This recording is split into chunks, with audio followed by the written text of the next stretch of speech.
Récemment, la plupart des services que vous utilisez sur Internet vous ont demandé de valider de nouvelles conditions générales.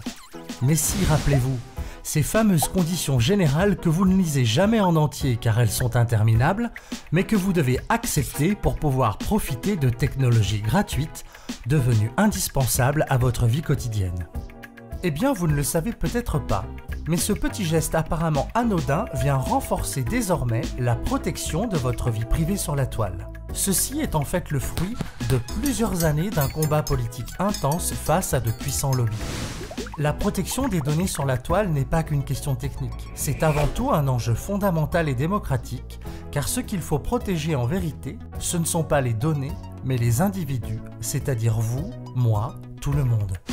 Dans notre vie ultra numérisée, il est essentiel que nous puissions décider par nous-mêmes ce que chacun sait à notre sujet, comment nos informations sont utilisées et quelles répercussions cela peut avoir sur notre vie. L'Union européenne s'est enfin emparée de ce dossier pour protéger nos données et nos droits fondamentaux. Le résultat concret de ce combat, mené au sein des institutions avec le soutien de la société civile, est le Règlement général sur la protection des données, aussi appelé RGPD, une nouvelle législation qui nous concerne tous à dater du 25 mai 2018. Alors écoutez bien ce qui va suivre, car l'occasion vous est offerte de savoir enfin ce qui se cache derrière ce petit.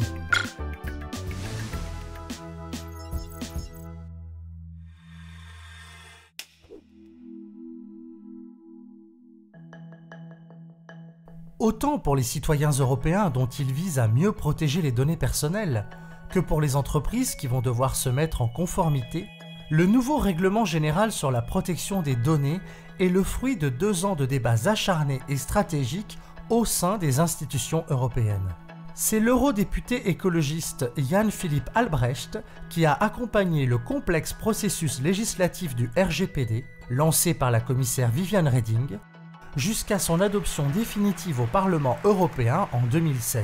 Et je déclare donc l'acte définitivement adopté, conformément à l'accord conclu entre le Parlement et le Conseil. Lorsque les négociations entre les groupes ont commencé en 2013, il y a eu un lobbying comme le Parlement n'en avait jamais vu. Nous avons eu près de 4000 amendements déposés par l'industrie numérique en réalité. Effectivement, il y a des millions d'euros qui ont été investis par les grandes entreprises du digital, du numérique, que ce soit les Google, que ce soit Apple, que ce soit Amazon, que ce soit etc., etc. Mais on voit bien que là, on est dans une lutte entre 2 intérêts contradictoires. L'intérêt des entreprises qui veut garder pour pouvoir vendre et l'intérêt des citoyens qui veulent à un moment pouvoir récupérer la main sur leurs propres données. Et donc, c'était facile d'observer les forces en présence. Et je pense que nous devons énormément au travail colossal accompli dans ce domaine par les Verts.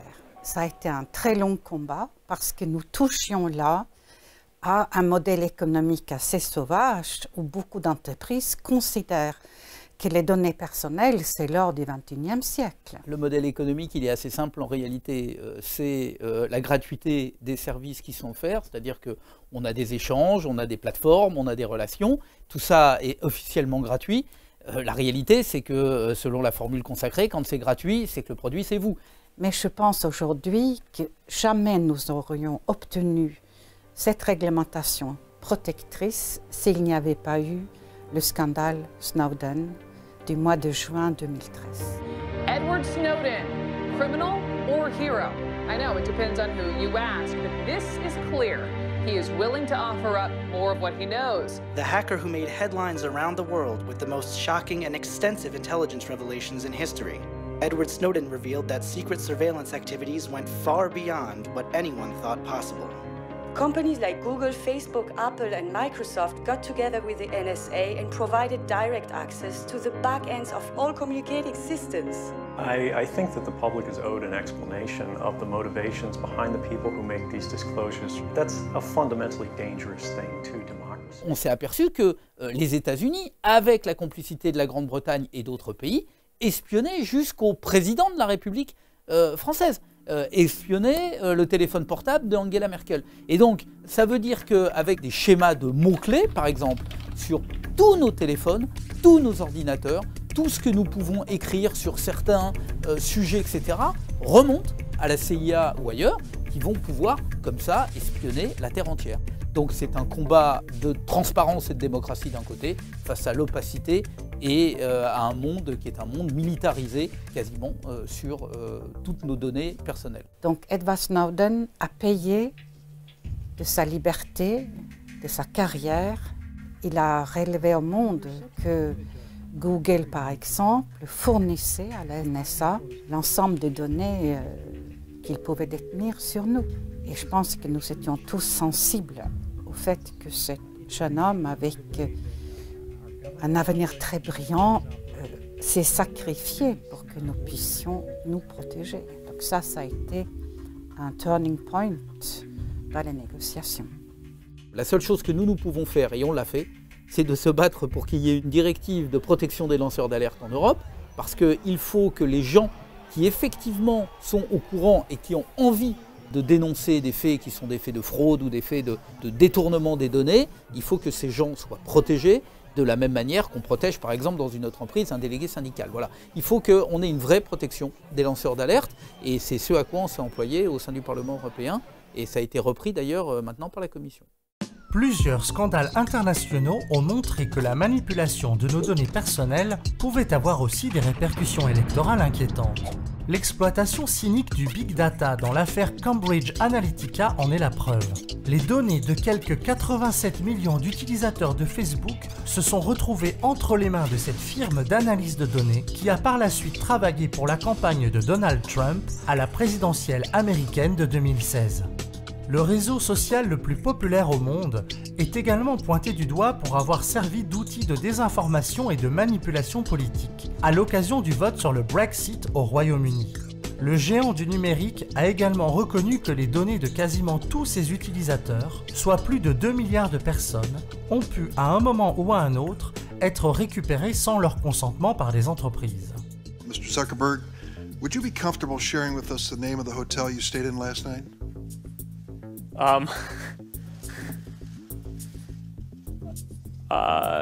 No. If you've messaged anybody this week, would you share with us the names of the people you've messaged? Senator, no, I would probably not choose to do that publicly here. I think that may be what this is all about.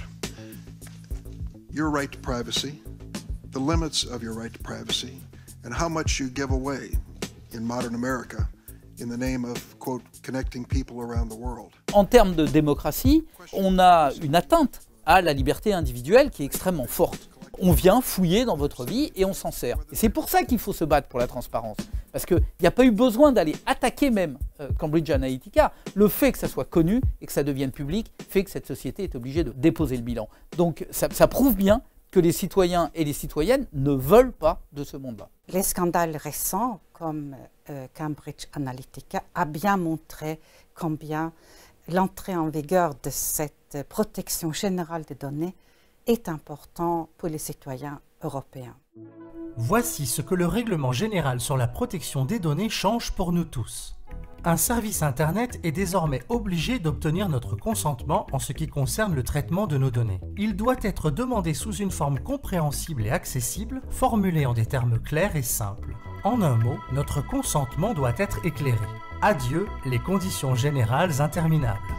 Nous avons le droit de demander l'effacement ou la rectification de nos données.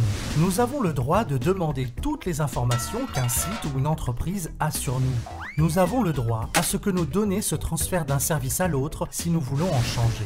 De leur côté, les entreprises ont l'interdiction de conditionner l'accès à un service à la collecte de données qui n'ont rien à voir avec ce service. Elles ont également le devoir d'informer les utilisateurs quand leurs données ont été hackées.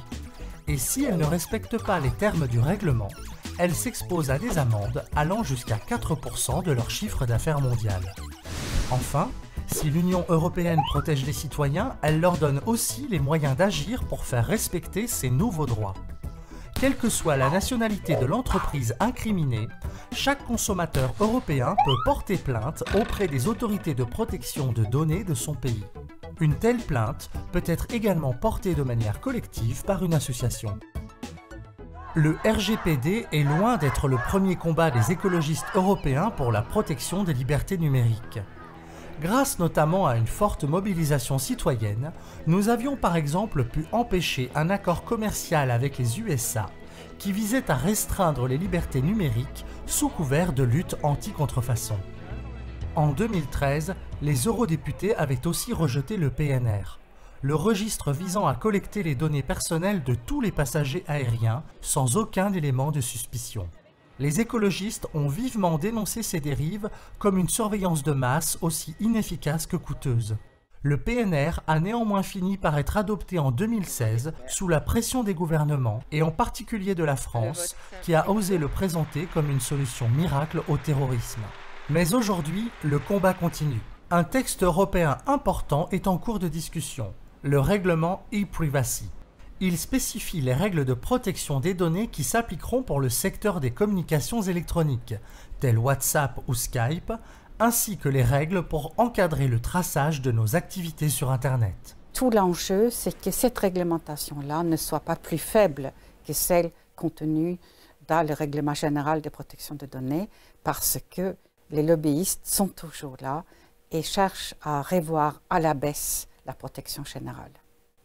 J'ai envie d'ajouter que traditionnellement, les Verts sont pour la protection, pas simplement des données, mais aussi pour les droits de l'homme, pour les droits des minorités, c'est notre ADN. Et donc d'avoir obtenu ce rapport était très important. L'Europe a un rôle majeur à jouer en disant la liberté individuelle, l'état de droit, la démocratie, le respect des droits des individus est au moins aussi important que les questions de sécurité ou que les questions de commerce. Donc c'est ça qu'il faut que l'Union européenne arrive à faire, et ça c'est le rôle des écologistes, c'est de se battre pour faire en sorte que les libertés individuelles, la transparence et la démocratie restent au cœur des valeurs défendues par l'Union européenne, tant évidemment en Europe que sur l'ensemble de la planète.